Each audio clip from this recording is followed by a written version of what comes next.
ഇപ്പോഴിതാ മണിപ്പൂർ സംഭവങ്ങൾ ബംഗാളിൽ ആവർത്തിക്കുന്നു എന്നുള്ള റിപ്പോർട്ട് പുറത്തു വരുന്നു. നമുക്കറിയാം, ബംഗാൾ എന്ന് പറയുന്ന ആ സംസ്ഥാനത്ത് ഇപ്പോൾ BJP-യുടെ ഭരണമാണ്. അത് വല്ലാതെ അസ്വസ്ഥതപ്പെടുത്തുന്നത് ഈ നോർത്ത് ഈസ്റ്റിനെ കീറി മുറിക്കാൻ ശ്രമിച്ച ഡീപ് സ്റ്റേറ്റിനാണ്. ബംഗ്ലാദേശ് അടക്കം വലിയ രീതിയിലുള്ള അസ്വസ്ഥതകൾ അതിൽ പ്രകടിപ്പിച്ചിട്ടുണ്ട്. ബംഗാളിനെ അസ്ഥിരമാക്കുക എന്നുള്ളത് ഡീപ് സ്റ്റേറ്റിന്റെ വലിയ രീതിയിലുള്ള പ്രവർത്തനമാണ്. അതാണ് മണിപ്പൂരിൽ അവർ നടത്തി പരാജയപ്പെട്ടു പോയത്. അത് വലിയ രീതിയിൽ ക്ലച്ച് പിടിച്ചില്ല. ഇപ്പോഴിതാ മണിപ്പൂരിലെ അതേ ഭീകരത ബംഗാളിനും ഉണ്ടാകുന്നുവെന്ന് നമുക്ക് മനസ്സിലാക്കാൻ സാധിക്കുന്നു. പശ്ചിമ ബംഗാളിലെ സൗത്ത് 24 പർഗാനാസ് ജില്ലയിലെ ബറൂയിപൂർ പ്രദേശത്തെ തടാകത്തിൽ 12 വയസ്സുള്ള പെൺകുട്ടിയുടെ മൃതദേഹം കണ്ടെത്തിയതിനെ തുടർന്ന് സംഘർഷം പൊട്ടിപ്പുറപ്പെട്ടു എന്നുള്ളതാണ്. നമുക്കറിയാം, നമ്മുടെ രാജ്യത്ത് ഒരു കലാപം ഉണ്ടാക്കണമെങ്കിൽ സ്ത്രീകൾക്ക് നേരെ അതിക്രമം അഴിച്ചുവിട്ട് അതിന്റെ ദൃശ്യങ്ങൾ വ്യാപകമായി സോഷ്യൽ മീഡിയയിൽ പ്രചരിപ്പിച്ചാൽ മതി. അപ്പോൾ തന്നെ നമ്മുടെ ജനങ്ങളുടെ രോഷം പൊട്ടിപ്പുറപ്പെടും. അവർ തെരുവിലേക്ക് ഇറങ്ങും.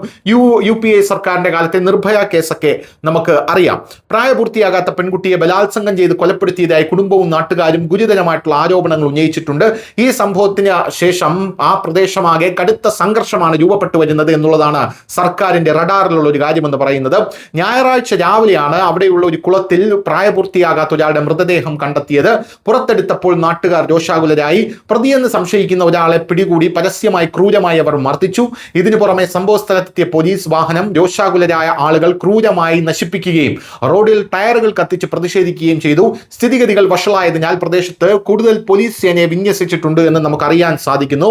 ഇപ്പോഴിതാ ഈ കേസിൽ ശാന്തനു മണ്ഡൽ എന്ന മറ്റൊരു പ്രതിയെയും പോലീസ് കസ്റ്റഡിയിലെടുത്തിട്ടുണ്ട്. ഇയാൾ ഒരു പ്രാദേശിക BJP പ്രവർത്തകനാണ് എന്നാണ് പറയപ്പെടുന്നത്.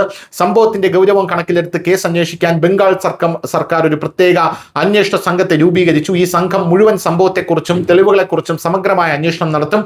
ശനിയാഴ്ച വൈകുന്നേരം 4:30 തന്റെ സാധനങ്ങൾ ശേഖരിക്കാൻ വീട്ടിൽ നിന്ന് പോയ പെൺകുട്ടിയാണ് അപ്രത്യക്ഷയായത്.